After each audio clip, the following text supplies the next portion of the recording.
We're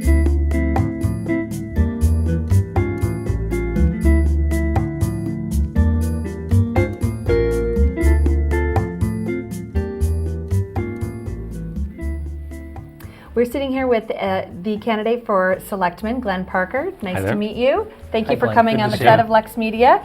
As you know, this is the Coffee for the Candidates, and this is a great kind of venue for the Lexington residents to really, kind of get to know you and why you're interested in running for selectman.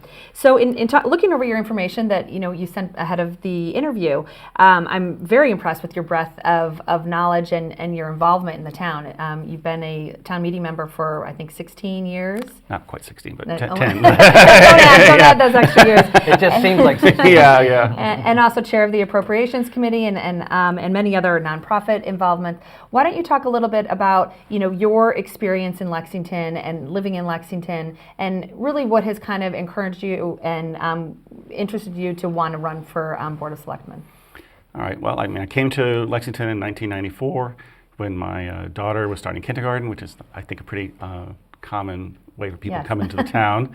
My daughter's, been out of school for a few years now, but she really enjoyed her time here. And I think after, as I finally, kind of got my head above water, being a parent and working and getting a career, I was able to finally start looking at local politics. I think I got pretty involved initially in the some of the debt exclusion override campaigns, a few years ago.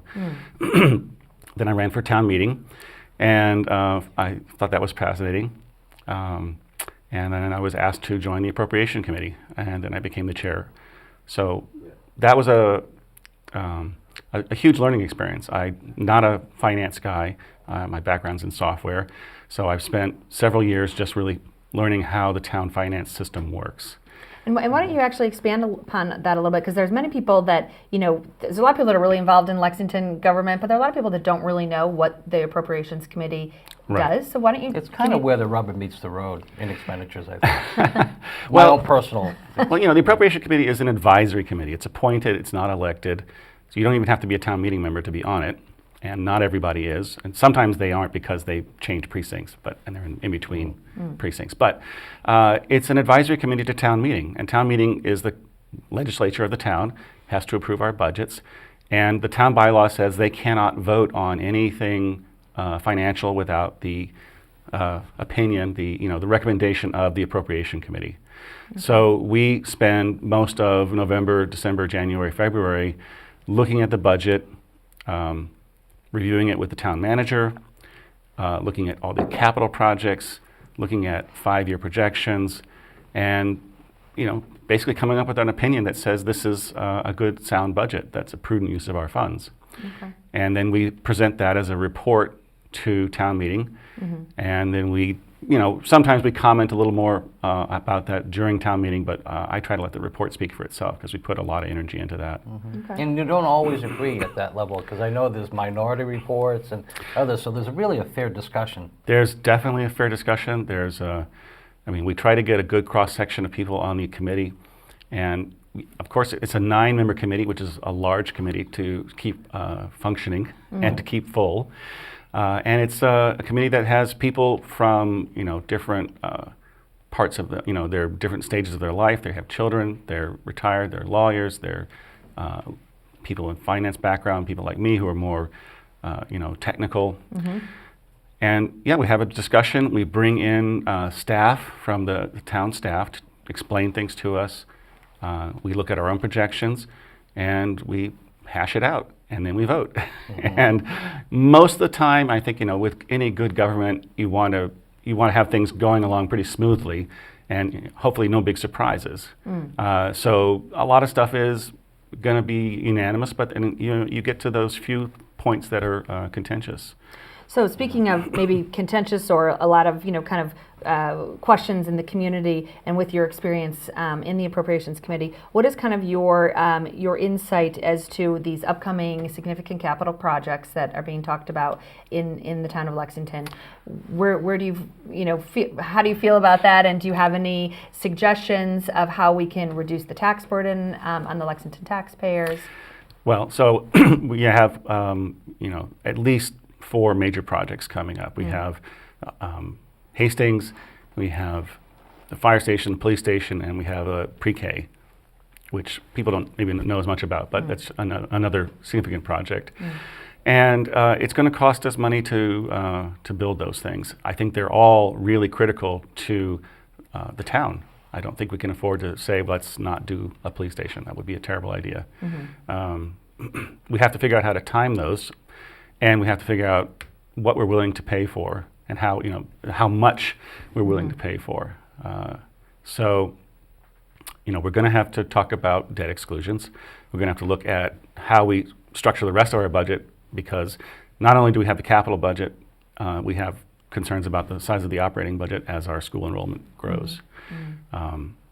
So I think we have to look at priorities. I think we're going to have to say, should we be spending as much on things that you might say are more discretionary? One of those areas, and I know it's a sensitive subject, but the Community Preservation Act is a surcharge that we impose on ourselves, and it's a wonderful program. We get state money that matches it. That's going to be going down, but it's still an amazing project, a system that allows us to do conservation projects, history, preservation. It's allowed us to build our community center, and a lot of that is essentially big capital investments. But we're talking about new capital investments that can't be funded through CPA. So I think it's a fair question to ask, should we be taking some of that, the burden that we put on our taxpayers through the CPA and actually shifting that to taxes that we can use for other projects that we know are more important right now. There's also, and that's just an overall tax burden. Everybody says, how do you lower taxes? I don't think we're going to be able to lower taxes ever, because we're going to, at least for the next 10 years, we're going to be seeing taxes go up. And not just up normally, but up a little bit higher than normal, but just because we have all these projects hitting at the same time. So then the question is, how do we distribute that tax burden in an equitable way across our voters and citizens here? So there's an option that we have. We consider it every year. It's one of the selectmen's duties, is to look at whether or not to impose a residential exemption, which is like the exemption you get on your income tax. It allows you to knock off part of the value of your home when you're being assessed for your taxes. And it essentially makes the system a bit more progressive, so that lower valued homes have a lower tax rate. There's a break-even point where it has no effect, and then above that point you get a higher tax rate. So the people with more expensive homes end up paying a higher tax rate. I think that's an important thing to do, because we're losing a lot of economic diversity in Lexington right now. People who, even what we would think of as middle-class people are starting to move out, just because they've got a very valuable home that they can use as an asset to buy another home someplace else. Right. And then they're just not really happy with the rate that their taxes are.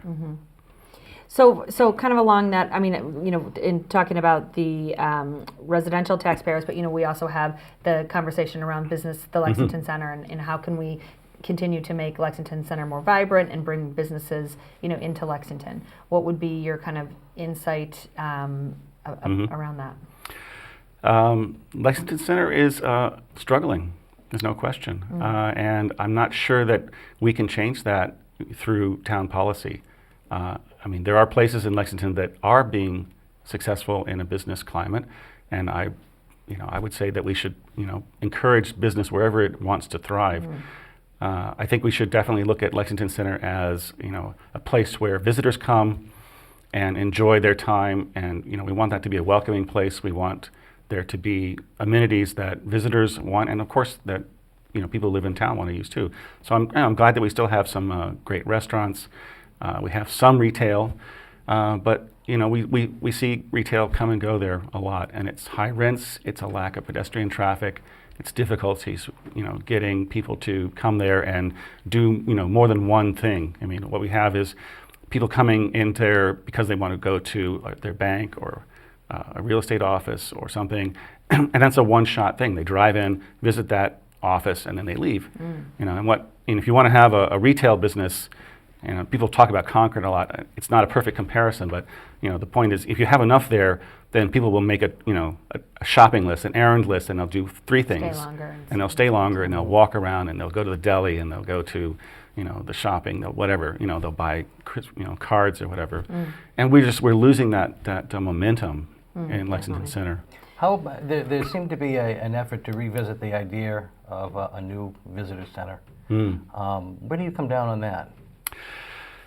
I'm not trying to put you in an awkward place. Well, I know. I think the last proposal I saw was for a fairly expensive building, and I would put that into a lower priority than obviously things like the police station and the fire station. Right. With capital projects. Yeah. So I guess that's a question of how you fund it and whether people would actually be willing to do it. And I think, back to your sort of earlier question, I mean, one of the things I'm worried about is that the town will actually say no to a large project that we really need. So I'm worried about that we can explain to the voters what's important and why it's important, and that we're doing the best thing that we can do with the money that we're being given. So I have another question that's kind of related, but it's I saw you recently at the retirement event for 4 of our senior staff people. Rob Adelson being one of them, somebody I'm sure you work closely with as chair of the Appropriations Committee. He was the comptroller and assistant town manager for finance. Right. We've got some big shoes to fill. We do. And I know, working collaboratively with other members of the board, do you have any thoughts about the kind of talent you want to see come to Lexington? We've been very fortunate. Linda Vine has been here for a very long time. Has really made a presence known. Carl, 10 plus years. We've had longevity in some of these positions. We've been very fortunate that way. So, what are some of the things that you want to see in candidates coming forward? Well, Rob Adelson was an amazing servant for the town, put in incountable hours, and certainly spent a lot of time educating the Appropriation Committee members on how town finance works. I was on the committee that interviewed his replacements, so I had a chance to at least have some feedback in that regard. It's a complicated situation. It's a lot of people, and I think, the difficulty when you have that sort of situation, you've got a very senior person, and they've been doing the job for a long time. You want to hire somebody who's just like them, and of course, you can never find that. So, you may end up having to reorganize the office just to divide up the work differently. But I think we've found a really good replacement for Rob. I'm happy to have her. I know that we're losing other senior staff. At some point, in less than 5 years, I think we're going to need a new town manager, because Carl's going to want to retire at some point. We won't let him. Yeah, well, you can lock him up, I guess. I'll be really sorry to see Carl go. I think he's been an amazing town manager. He communicates all this information. He organizes it so well. Puts together a budget that is very easy to comprehend. He's a consummate professional in that regard. Yeah.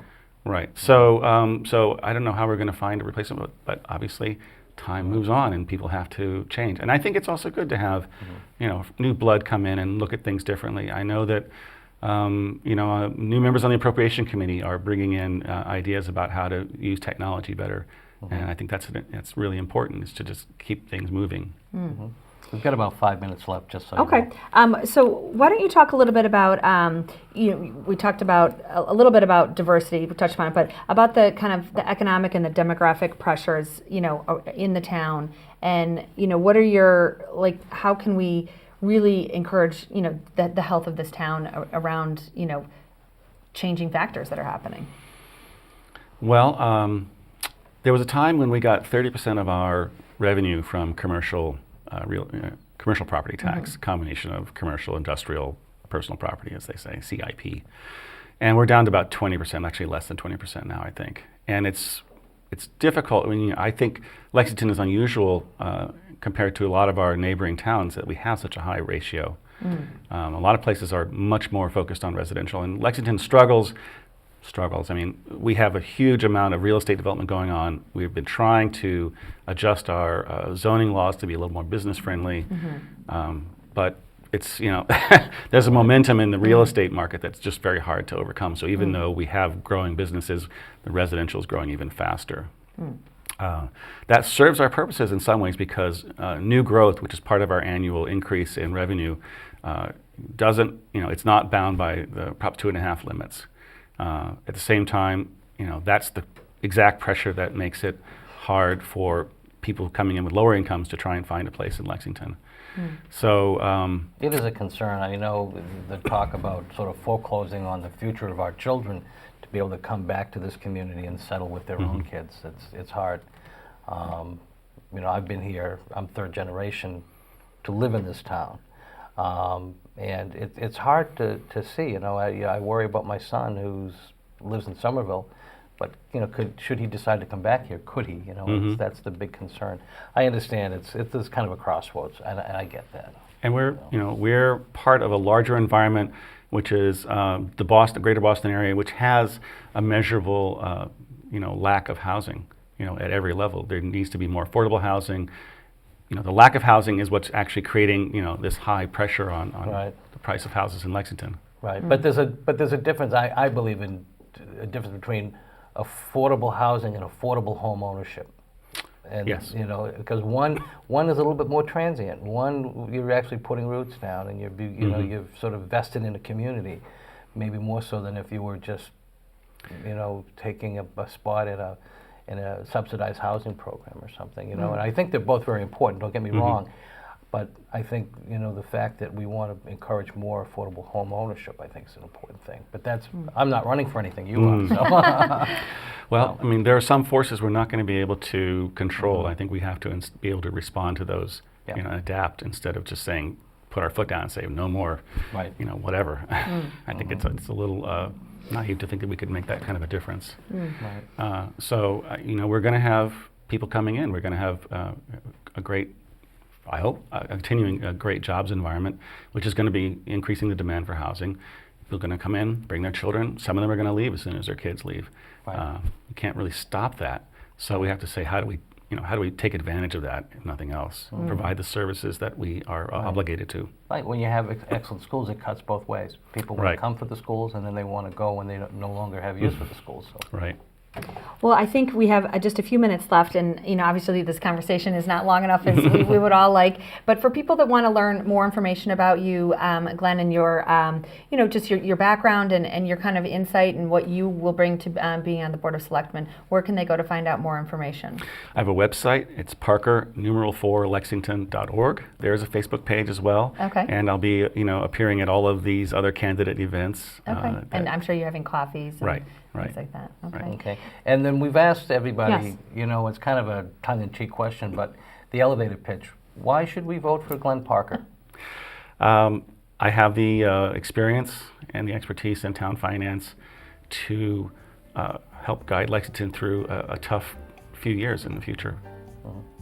That's it. Great. Excellent. Well, thank you for coming on the set and LexMedia.